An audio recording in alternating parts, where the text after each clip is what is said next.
ಹೇ ಸೀತಾರಾಮ್ ಪ್ರಿಯ ವೀಕ್ಷಕರೇ ನಮಸ್ಕಾರ. ನಾನು ಗೋಕಾಕ್ ಪರಿಸರದ ಜಾನಪದ ರಂಗಭೂಮಿ ಕಲಾವಿದ ಸಾಹಿತಿ ಈಶ್ವರಚಂದ್ರ ಬೆಟಗೇರಿ.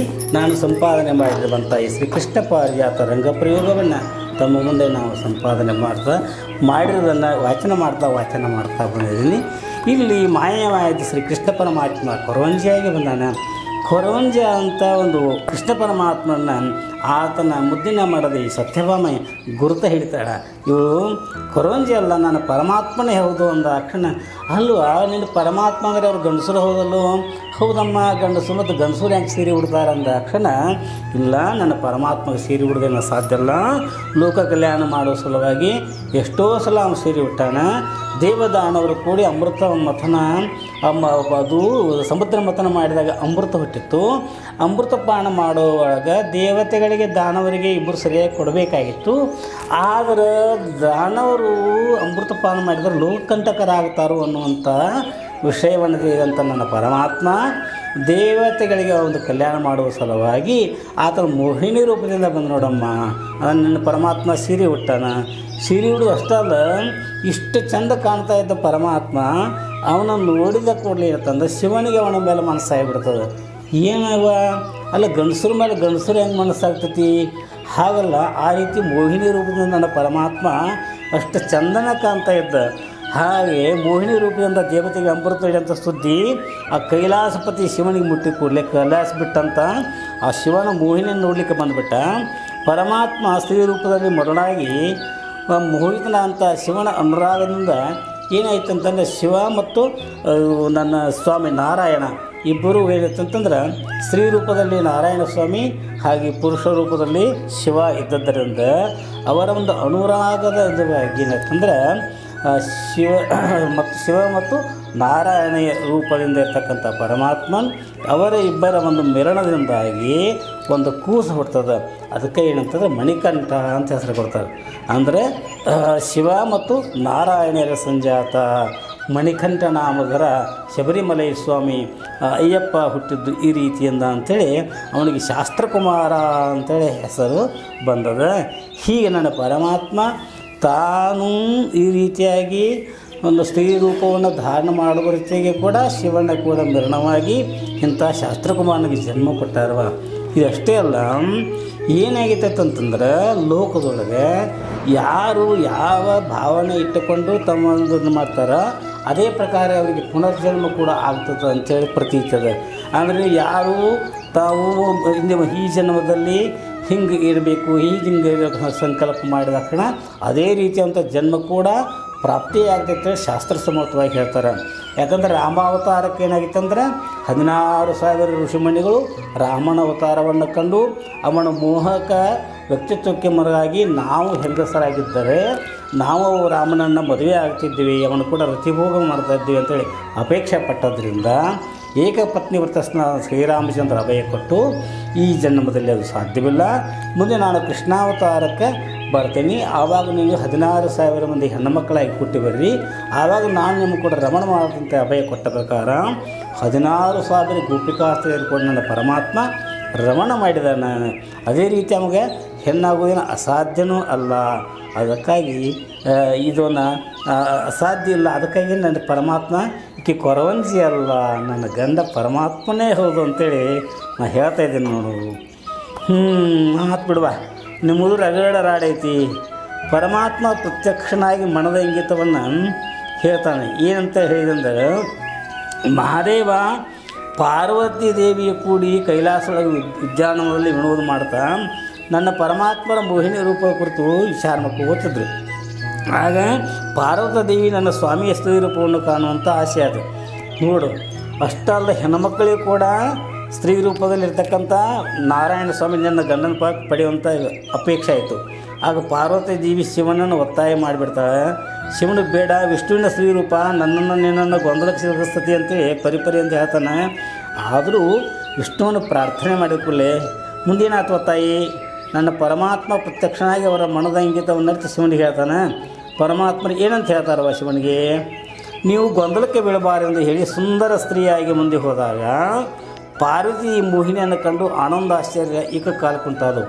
ಅಂದರೆ ಪರಮಾತ್ಮನ ಸ್ತ್ರೀ ರೂಪವನ್ನು ಕಂಡು ಗಂಡ ಮಕ್ಕಳಿಗೆ ಮೋಹ ಆಗೋದು ಒಂದು ಕಡೆ ಇರಲಿ, ಹೆಣ್ಣು ಮಕ್ಕಳಿಗೆ ಕೂಡ ಮೋಹ ಆಗ್ತಾಯಿತ್ತು. ಅಂಥ ಸ್ತ್ರೀರೂಪ ನನ್ನ ಪರಮಾತ್ಮನದು.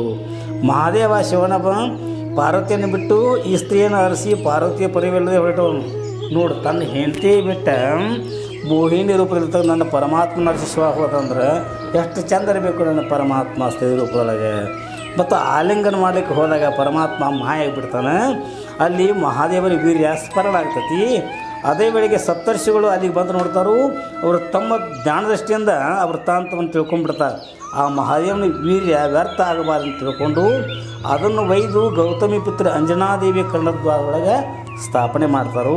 ಮುಂದೆ ಅವಳ ಪುಣ್ಯ ಗರ್ಭದಿಂದ ಆಂಜನೇಯ ಸ್ವಾಮಿ ಅಂದರೆ ಹನುಮಂತ ದೇವರು ಹುಟ್ಟಿದ್ರು ನೋಡುವ. ಅಯ್ಯವ್ವ ರಗಡೈತಿ ಬಿಡುವ ನಿನ್ನ ಪರಮಾತ್ಮನಲ್ಲಿ ಇಲ್ಲ. ಅಲ್ಲಿ ಒಂದು ಎರಡು ಎಷ್ಟು ಹೇಳಿದರೂ ಕೂಡ ನಮಗೆ ಕಡಿಮೆಣ ಅನಿಸ್ತೈತಿವ. ಅಂಥ ಲೀಲಾ ತೊಟ್ಟಾರವ. ಅದಕ್ಕೆ ಐಕಿ ಕೊರವಂಜಿ ಅಲ್ಲ, ಇವರು ಪರಮಾತ್ಮರೇ ಹೌದು ಅಂಥೇಳಿ ನನಗೆ ಅನಿಸ್ತೈತಿ. ಏನು ಮತ್ತು ಈ ಪರಮಾತ್ಮರೆಲ್ಲ ಮೋಹಿನಿಯಾಗಿ ಸ್ತ್ರೀ ರೂಪದಲ್ಲಿ ಭಸ್ಮಾಸುರ ಅಂತ ಭಸ್ಮಾಸುರನ ವಧ ಮಾಡಿದ. ಅಷ್ಟಲ್ಲದೆ ಆಂಜನೇಯ ಸ್ವಾಮಿಗೆ ಜನ್ಮಕ್ಕೆ ಕಾರಣ ಅದ. ಇಷ್ಟಲ್ಲದೆ ಶಿವನು ಕಾಪಾಲಿಕ ವೇಷದಿಂದ ಭಿಕ್ಷಾ ಬೇಡಕ್ಕೆ ಭೂಲೋಕಕ್ಕೆ ಹೋಗುವಾಗ ಪಾರ್ವತಿ ಜೊತೆಯಲ್ಲೇ ಬರದೆ ಕೈಲಾಸ ಒಳಗೆ ಉಳಿತಾಳೆ. ಹಾಗೇನು ಮತ್ತು ಆಗ ಶಿವ ಏನು ಮಾಡ್ತಾನಂಬ, ವಿಷ್ಣುವಿನ ಸ್ಮರಣೆ ಮಾಡಲಾಗಿ ನನ್ನ ಪರಮಾತ್ಮ ನಾರಾಯಣ ಪಾರ್ವತಿ ರೂಪದಿಂದ ಶಿವನ ಸೇವೆ ಮಾಡಿದಾರೆ ನೋಡುವ. ಪರಮೇಶ್ವರಿ 25 ಎಳೆಗಳನ್ನು ಮಾಡುವಾಗ ಋಷಿಗಳ ತಪೋಭಂಗ ಮಾಡಲು ನನ್ನ ಪರಮಾತ್ಮ ಸೀರಿ ಹುಟ್ಟಿದ್ದಾರೆ. ಕುರುಕ್ಷೇತ್ರ ಯುದ್ಧ ಭೂಮಿಯಲ್ಲಿ ಅರ್ಜುನಿಗೆ ರಾತ್ರಿ ಸುಭದ್ರ ನೆನಪಾಗ್ತದೆ. ಆವಾಗ ಭಕ್ತನ ಮನದ ಇಂಗಿತವನ್ನು ಅರಿತು ನನ್ನ ಪರಮಾತ್ಮ ತಾವೇ ಸುಭದ್ರೆಯಾಗಿ ಮನೋರಥವನ್ನು ಈಡೇರಿಸಿದಾರಮ್ಮ. ಹಿಂಗೆ ನನ್ನ ಪರಮಾತ್ಮಗ ಸೇರಿ ಹುಡುದೇನು ಅಸಾಧ್ಯ ಅಲ್ಲ. ಸಾಕಷ್ಟು ಸಲ ಸೇರಿ ಹುಟ್ಟಿದಾರೆ, ಭಕ್ತರ ಮನಸ್ಸಿನ ಇಷ್ಟಾರ್ಥವನ್ನು ನೆರವೇರಿಸಿದಾರೆ. ಯಾಕೆ ಅವ್ರದ್ದು ಇದು ಹಂಗದ ಈ ಹೇಳ್ತಾರೆ, ಅನನ್ಯಾಶ್ಚಂತ ಜಂತು ಉಮಾ ಏಜನ ಪರಿವಿಪಾಸುತೇಷಾಂ ಅರ್ಥ ಏನಂತಂದರೆ ಅವರು ಹೇಳಿದಂತಾರೆ, ಅನನ್ಯಾಶ್ಚಂತ ಜಂತು ಉಮಾ ಏಜನ ಪರಿವಿಪಾಸುತೇಷಾಂ ಯುಕ್ತಾನಾಂ ಯೋಗಕ್ಷೇಮಂ ವಹಾಮ್ಯಂ ಅರ್ಜುನ ಅಂತೇಳಿ ಅವ್ರಿಗೆ ಗೀತೆಯೊಳಗೆ ಹೇಳ್ಯಾರ ಅಂದ್ಕೊಳ್ಳಿ. ಅವ್ರಿಗೆ ಏನು ಮಾಡುವ ಸಾಧ್ಯತೆ ಅದಕ್ಕೇನಂತೀವ ನೀನು ನೋಡುವ, ಈಕೇನು ಕೊರವಂಜಿ ಅಲ್ಲ ಅಂತೀನಿ ನೋಡು. ಪರಮಾತ್ಮರ ಗಂಡಸರು ಹಲವಾರು ಬಾರಿ ಸ್ತ್ರೀ ರೂಪ ಧಾರಣ ಮಾಡಿದರು, ಸೀರೆ ಹುಟ್ಟಿದಾರು, ಹೆಣ್ಮಕ್ಳಂಗೆ ಕಾಣ್ತಾರು, ಈ ಕೊರವಂಜಿಯಾಗಿ ಬಂದಾರು ಅಂತ ತಿಳಿನು. ನೀವೆಲ್ಲ ಬರಬೇಕು ಅಲ್ಲ. ತೊಡೆ ಮೇಲೆ ಏನಿತ್ತು ನೋಡು, ಅಯ್ಯದು ಕೂಸದಲ್ಲ ಅಂದರೆ ಲೋಕದಾಗ ಗಂಡಸರು ಹೇಳ್ತಾರೋ. ನಾ ಎಲ್ಲಿ ಕೇಳಿ ಬಿಡುವ, ಒಂದು ವೇಳೆ ನಿನ್ನ ಮಾತಿನಂಗೆ ಯಾರ ಗಂಡಸೂರು ಹಡಿದ್ರೆ ಅಂದ್ರೆ ಮತ್ತು ಏನು ಮಾಡೋದುತೆ? ಅವ್ರೇನು ಮಾಡೋದು, ಮನ್ಯಾಗ ಹೊರಸ್ಲ ಹಾಕೋಂಗಿಲ್ಲ. ಮತ್ತು ಎಲ್ಲಿ ಹಾಕೋದುವ, ಎಳ್ಕೊಂಡು ಹೋಗೋದು, ಹೊರಗೆ ಕಟ್ಟಿಗೆನ ಹಾಕೋದು ನೋಡು. ಬೀಳಲಿ ಅಂತೇಳಿ ಮಾಡಬಾರ್ದು ಕಾರ್ಬಾರ ಮಾಡಿದೆ ಅಂತೇಳಿ ಕಟ್ಟಿಗೆ ಹಾಕೋದುವ. ಅದೇನಿಲ್ಲ ತಾಯಿ ನೋಡು. ನಿನ್ನ ಪರಮಾತ್ಮನ ರೂಪ ಬದಲಿ ಆದರೂ ಧ್ವನಿಯಲ್ಲಿ ಹೋಗ್ಕತಿ ಹೌದಲ್ಲ, ಕರೆದೂತೆ ಅಮ್ಮ. ನಿನಗೊಂದು ಕೊರವಂಜಿಗೆ ಪ್ರಶ್ನೆಯಾರು ಹಾಕಿ ನೋಡು. ಆ ಪ್ರಶ್ನೆಗೆ ಅವಳ ಬಾಯಿಂದ ಉತ್ತರ ಹೆಂಗೆ ಬರ್ತೈತಿ ಅದನ್ನಾದರೂ ನೋಡು, ಪರೀಕ್ಷೆ ಮಾಡೋಣದೂತೆ ಹಿಂಗಂದು. ಆಗಲ್ಲಮ್ಮ, ನಾನು ಕೊರವಂಜಿನ ಪ್ರೀತಿಲೇ ಮಾತಾಡಿಸಿ ನೋಡ್ತೀನಿ, ಅಷ್ಟು ಮಾಡೇವ ನೋಡ್ದೂತಿ. ಕೊರವಂಜಿ ನೋಡಿ ಧನ್ಯಳಾದಿನೇ ನಾ, ಕೊರವಂಜಿ ಧನ್ಯಳಾದಿನೇ ಧನ್ಯಳಾದಿನೇ ಧನ್ಯಳಾದಿನೇ. ಕೊರವಂಜಿ ನೋಡಿ ಧನ್ಯಳಾದಿನೇ, ಕೊರವಂಜಿ ನೋಡಿ ಧನ್ಯಳಾದಿನೇ ಧನ್ಯಳಾದಿನೇ ಧನ್ಯಳಾದಿನೇ. ರನ್ನ ಶಿವಸತಿ ನೀನೆಂದು ಕರೆಸಿದೆ, ರನ್ನ ಶಿವಸತಿ ನೀನೆಂದು ಕರೆಸಿದೇನೆ ಧನ್ಯಳಾದಿನೇ. ನೆನೆಸಿಕೊಂಬು ನಾನು ಧನ್ಯಳಾದೇನೆ ಧನ್ಯಳಾದೇನೆ ಧನ್ಯಳಾದೇನೆ. ಗಣತರಗೆ ಬರಿ ವ್ರತ ಕುಚ ಹೊನ್ನವು ಗರಿ, ಪತಿಯು ಪರದೇವತೆಯು ಪತಿಯಿಂದ ನೈಜ ಸುಖ, ಪತಿಯೊಂದೇ ವೈದೇತನ ಪತಿಯಿಂದಲೀ ಭಾಗ್ಯ ಧನ್ಯಳಾದಿನೇ. ನಾ ಕೊರವಂಜಿ ಧನ್ಯಳಾದಿಯೇ. ಪತಿಯಿಂದ ಆತ್ಮಸುಖ ಪತಿಯಿಂದ ಶೃಂಗಾರ, ಪತಿಯ ಗತಿ ಜೀವಕ್ಕೆ ಪತಿಯ ಹಿತ ದೇಹಕ್ಕೆ, ಪತಿಯಿಂದಲೀ ಪ್ರಜ್ಞಾವತಿ ಪ್ರೇಮಂತಿ ಸಂಗಾರಂತಿ, ಪ್ರತಿದೈವ ಪರಿದೈವ ಪರಗಳಲ್ಲಿ ಸುಖ ಧನ್ಯಳಾದಿನೇ. ನಾ ಕೊರವಂಜಿ ಧನ್ಯಳಾದಿನೇ.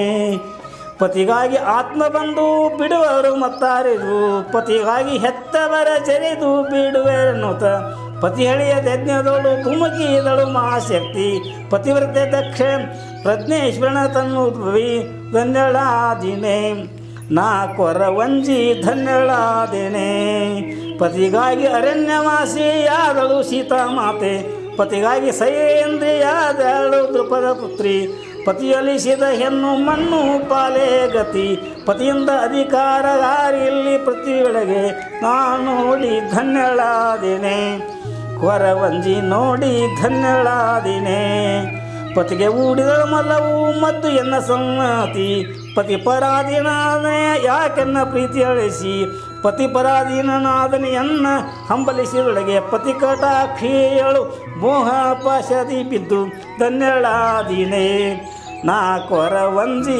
ಧನ್ಯಳಾದೇನೆ ಪತಿಯವಳನ್ನು ಬಿಟ್ಟು ಅಗಲಲಲ್ಲರಗಳಿಗೆ ಪತಿ ಹಂಬಲಿಸಿ ಬಸ್ಸು ಒಳಿದು ಬಾಲುವ ಬಲೆಗೆ ನಗೆಯೆಂಬ ಮಲ್ಲಿಗೆಯ ಮೆಚ್ಚು ಚೆಲ್ಲಿಯಳು ಕುಚ ಯೋಗ ಗಂಭೀರಗಳಿಂದ ಪತಿಯ ಕಟ್ಟಿದಳು ಆದರೆ ಮೃತದ ಕುಡಿಸಿ ಮದವ ತಾಯರಿಸಿದಳು ಬದಿಯಗಲದಂತೆ ಭಾಷೆ ಕೊಂಡಳು ಅವಳು ನಾ ನೋಡಿ ಧನ್ಯಳಾದಿನೇ ಕೊರವಂಜಿ ನೋಡಿ ಧನ್ಯಳಾದಿನೇ ಪತಿವಿ ವರ್ಣಮಸಿ ವರ್ಣಿಸಿ ಕೇಳಿದಾಗಲೇ ಪತಿಯಗಲಿ ದೇಹದ ಹೆಮ್ಮರಾನಿ ಬಲ್ಲೆ ಸತಿಮೋಹದಿ ಹೇಳ ಎನಗೆ ನೀನಾರ ಬಲ್ಲೆ ಪತಿಯಲ್ಲದೆ ನೀನು ಕೊರವಿ ಎಂಬುದು ಸುಳ್ಳು ಧನ್ಯಳಾದಿನೇ ನಾ ಕೊರವಂಜಿ ಧನ್ಯಳಾದಿನೇ ಧನ್ಯಳಾದೆನು ಕೊರವಿ ನಿನ್ನ ರೂಪವ ಕಂಡು ನನ್ನ ಶಿವಸಖಿ ನೀನೆಂದು ಕರೆಸಿದ್ದೇನೆ ಧನ್ಯಳಾದಿನೇ ಧನ್ಯಳಾದಿನೇ ಧನ್ಯಳಾದಿನೇ ಹಂಗಲ್ವ ಏನಂತೀನು ನೋಡು ಈಕೇನು ಕೊರವಂಜಿ ಅಲ್ಲ ನನ್ನ ಗಂಡ ಪರಮಾತ್ಮನ ಹೌದು ಅಂತೇಳಿ ಆತು ಬಿಡುವ ನಾನು ಕೇಳ್ತೇನೆ ನೋಡೋನು ಯಾಕಂದ್ರೆ ನಿನ್ನ ಮಾತೂ ಸುಳ್ಳನಾಕು ಬರಂಗಿಲ್ಲ ನೋಡು ದೂತೆ ಬಾಯಿಲಿ ಯಾಕೆ ಹೇಳುವ ಏನಾಯ್ತು ನೋಡಮ್ಮ ನಾ ಮಾತಾಡ್ಸಿದ್ರೆ ಬರೀ ಗುಣ ವಿಗಾಡಿಸ್ತಾಳೆ ಬಾಯಿಲಿ ಮಾತಾಡಂಗಿಲ್ಲ ಮೂಕೆದಾಳೇನು ಏನತ್ತೆ ನಮ್ಮವ್ವ ಇದೇಗ ನಾನು ಕೂಡ ಕೊರ ಸನಾದಿ ಓದಿದಂಗೆ ಒದರಿ ನೋಡು ಲೋಕದಾಗ ಬೋಂಗಾ ಬದಿರ್ದಂಗೆ ಒದರ್ತಾಳು ಮತ್ತು ಈಗ ಮಾತಾಡ್ದಲ್ಲ ಗೋಣ ನಡೆಸೋದಕ್ಕೆ ಮೂಕೆ ಅಂತಿ ಮೂಕೆನಿಲ್ಲವಾಕಿ ಚಲೋ ಮಾತು ಬರ್ತಾವಾಕಿ ಇನ್ನೇನು ಮಾತಾಡ್ಸಿ ನೋಡೋನು ಆಗಲಿತ್ತು ಇನ್ನೇನು ಮಾತಾಡ್ತೀನಿ ಮಾತಾಡ್ಸೋ ನಾನು ನೋಡ್ತೀನಿ ಕೊರವಂಜಿ ಏ ಕೊರವಿ ನಿನ್ನನ್ನು ನೋಡಿ ನಾನು ಧನ್ಯಳಾದನು ಅಂದೆ ಅಂತೇಳಿ ಏನ ನನ್ನನ್ನು ನೋಡಿ ಇಡೀ ಜಗತ್ತನ್ನ ಧನ್ಯ ಆಗ್ತದ ನೀ ಧನ್ಯ ಆಗೋದು ಏನು ಮಾತದ ಹೋಗ ಹೂವು ಆದೂತೆ ಏನು ಎಷ್ಟಕ್ಕಿದ ಸೊಕ್ಕ ಅಲ್ಲಿ ಏನಾಯ್ತಮ್ಮ ಅಲ್ಲಂದೂತೆ ನಾನು ಇವಳನ್ನು ನೋಡಿ ಧನ್ಯಳಾದೇನು ಅಂತ ಅಂದ್ಕೂಡಲೇ ಈಗೇನಂತಾಳಮ್ಮ ಏನಂದವ ಇವು ಕೊರವಂಜಿ ನನ್ನನ್ನು ನೋಡಿ ಜಗತ್ತನ್ನ ಧನ್ಯ ಆಗ್ತದ ಅಂತ ಹೌದು ಬಿಡುವ ಆದರೂ ಆಗಿರ್ಬೇಕು ಯಾಕಂದ್ರೆ ಅಷ್ಟು ಸ್ಯಾನಾಡನ ಅದಾಳ ಇವಳು ಹಾಗಲ್ಲದೂತೆ ಏನು ಮಾತಾಡ್ತೀನಿ ನೀನು ಯಾಕೇನಾಯ್ತು ಜಗತ್ತು ಧನ್ಯ ಆಗಬೇಕಾದ್ರೆ ಯಾರಿಂದವ